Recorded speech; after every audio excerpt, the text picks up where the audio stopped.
dari PDPKMI, dari Forum Nakes, Honorer, dari Persi, dan dari Arsada.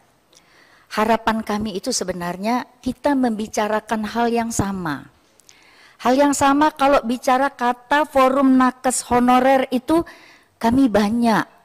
Yang banyak itu tercakup enggak dalam tenaga kesehatan yang disepakati oleh rumah sakit, oleh puskesmas, atau oleh unit-unit kesehatan lainnya. Kalau kita bicara non-nakes itu antara lain sopir, apakah mereka membicarakan itu juga? Kalau kita membicarakan non-nakes itu yang cuci pakaian, yang menyiapkan makanan dan lain-lain, apakah mereka membicarakannya juga?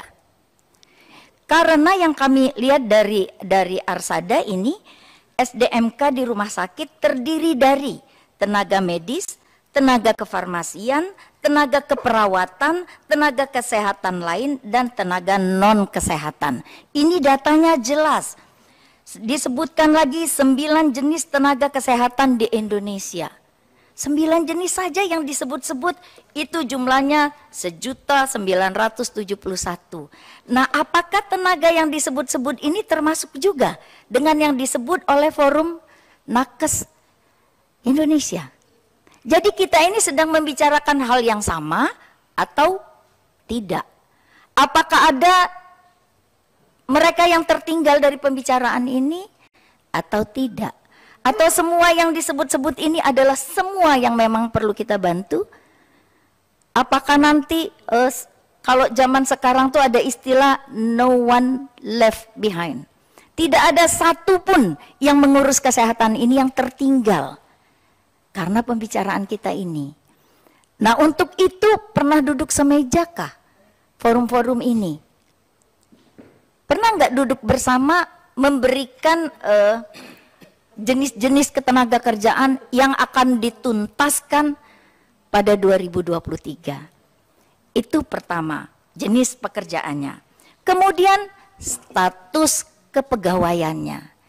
Yang mana yang mau diangkat semua ini? Kata Pak Saleh tadi ada TKS. TKS itu ada daftarnya enggak? Tidak ada. Sedangkan syarat-syarat harus ada di daftar.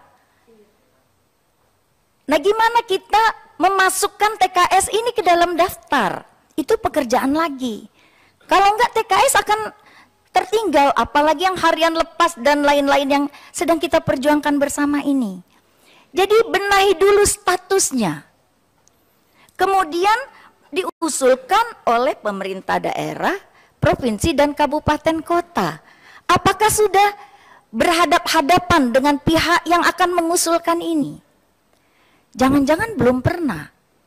Bergerak sendiri-sendiri sehingga kita di Komisi 9 harus menyimpulkan padahal surat kepegawaian dari kawan-kawan honorer tidak diakomodir oleh badan yang akan mengangkat ini, gitu.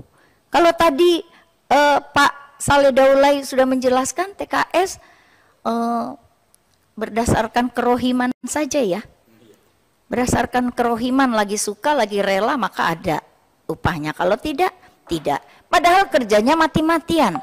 Sekarang kalau kata Bu Neti, jangan-jangan kalau di puskesmas itu nggak ada dokter, maka di puskesmas nggak diperiksa oleh dokter. Tapi kenyataannya Bu Neti, puskesmas berjalan di seluruh Indonesia. Nggak ada puskesmas yang mengeluh. Udahlah jalan aja. Saya datang ke puskesmas kampung-kampung, nggak ada dokter gigi. Siapa yang periksa gigi? Ada perawat gigi yang seumur hidup sudah menjadi dokter gigi di puskesmas. Jadi seperti pendidikan. Kalau tidak melibatkan honorer, separuh anak-anak kita tidak mendapatkan pendidikan. Nah, sama dengan ini, puskesmas jalan aja, mau ada dokter jalan, nggak ada dokter jalan, seperti tidak ada keluhan, gitu loh. Atau memang dibiarkan seperti itu, saya juga nggak ngerti. Ada puskesmas karena nggak ada dokter, maka dia rujukan aja, tinggal datang pasiennya dirujuk langsung ke rumah sakit. Nah, yang seperti ini nih tidak terkomunikasi menurut saya. Bapak-bapak puskesmas, perlihatkan bahwa sebenarnya kami nggak bisa kerja nih kalau tanpa honorer, tanpa yang lain-lain. Gitu.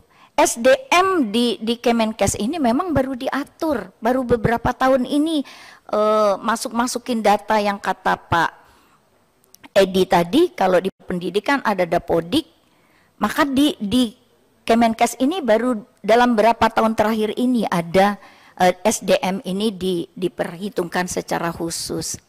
Jadi menurut saya forum-forum berkomunikasi juga. Apa yang dibicarakan di puskesmas, di rumah sakit, sama yang diperjuangkan itu ada namanya, ada statusnya, ada kekuatan kita untuk mengangkatnya. Kalau tidak ada SK dari ini maka tidak bisa diangkat, maka tercecerlah yang tenaga kerja sukarela itu tadi.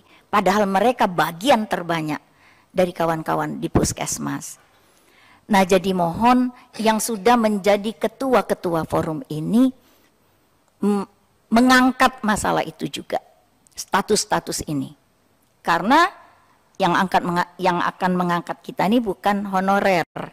Jadi dia tidak detail tentang kita. Dia cuma minta mana suratnya, mana pengangkatannya, mana ininya, sudah terdaftar belum. Sementara semua sistem masih kacau balau. Nah, jadi lebih sering berkomunikasi antar forum-forum ini, memperlihatkan harapan kami di Komisi 9 tidak satu pun yang tertinggal dari usaha kita mengangkat honorer ini. No one left behind.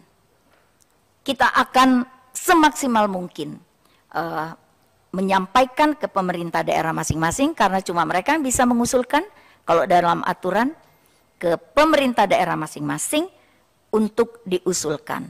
Nah, untuk diusulkan melalui ketentuan-ketentuan, kita perjuangkan dulu ketentuan-ketentuan itu supaya semua orang bisa merasa diperjuangkan bersama.